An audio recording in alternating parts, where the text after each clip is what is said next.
Salam dostlar, mən Orxan. Yəqin ki, bəziləri tanıyır, bəziləri tanımır.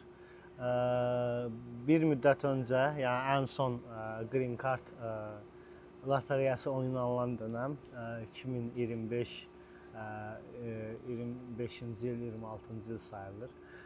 25-ci ilin may ayında Green Card qalibi oldum və Amerikanın Texas ştatının Austin şəhərinə köç elədim ailəmlə bərabər noyabr ayında 25-ci ilin. Düzdür, bayağı zaman keçib, uzun müddət planlayıram sizlərlə videolar paylaşım. Əslində kontentin məqsədi və proses haqqında istərdim sizləri informasiyalar bölüşüm. Kontent olaraq çox da böyük kütləni əhatə eləməyəcək yəqin ki. Amerikaya yeni gəlməyi ümumiyyətlə, yəni legaldan danışıram da, mən qaçaq yolla, nə bilim, turist kimi gəlib qalmağı onları bilmirəm, ona görə onun haqqında informasiya bölüşmək də istəmirəm. Burada ümumi olaraq bütün məlumatlar şəxsi təcrübədə yaşanmış və hansısa səhvlər üzərindən düz yollar tapılması və yaxud hansısa dostların dediyi doğru tövsiyələr və yaxud hansısa bir təcrübələr, öz şəxsi təcrübələrimdən çıxış edərək müəyyən məlumatları paylaşacağam əsas etibarilə.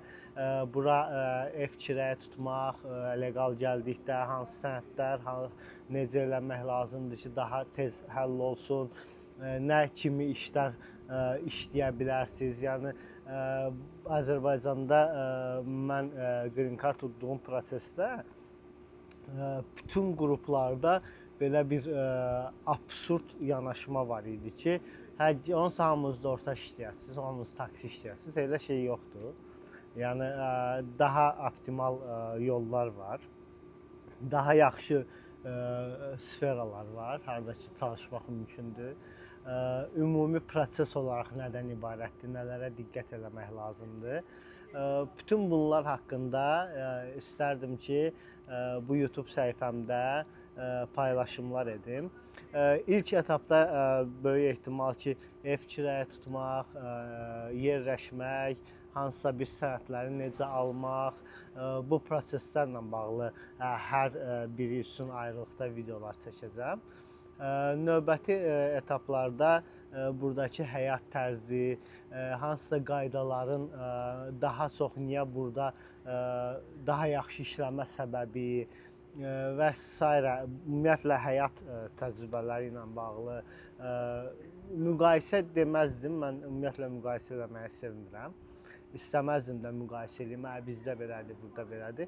Təbii ki, hər ölkənin öz sistemi, insanların öz təfəkkürü, burada hər şeyin rolu var da, burada hansısa bir faktor üzərindən deyil, ona görə müqayisə eləmək istəməzdim.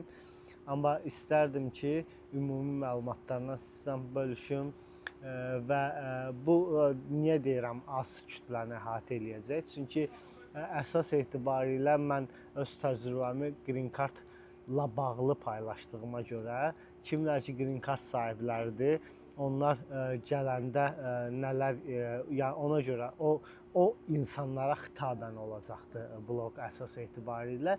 İnşallah siz də bəlkə gələcəkdə qalib olarsınız, bloqu izləyici sayı daha çoxalar. Amma bugünkü gün aktual, hətta gəlmişlərə aid deyil müəyyən qismdə. Kim ki gəlməyə planlaşdırır, ona görə daha azdır. Bir də qeyd eləmək istəyərdim ki, mən ola bilər ki, bu təcrübə Texasa və yaxud məhz Austin şəhərinə aid olsun.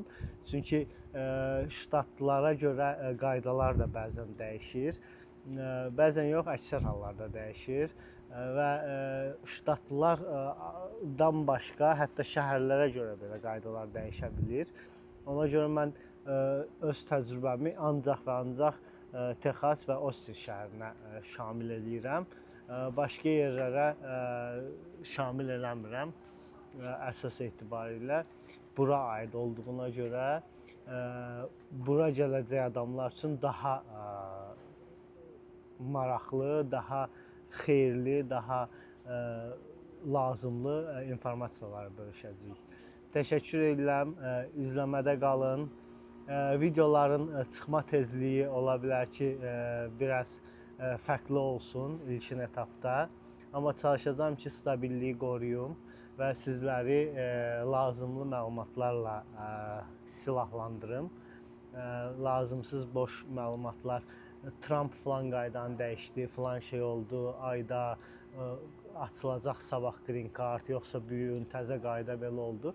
Bu kimi yəni kütlə yığmaq xarakteri daşıyan heç bir informasiya burada çalışacağam ki, paylaşmayım.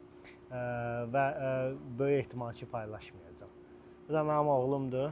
Hal-hazırda baseyndə çimir. Salam denə. Təşəkkür edirəm. Yazılmağı unutmayın. Bildirişi açıq eləyin. Like eləyin. Təşəkkür edirəm sizlərə. Çox sağ olun.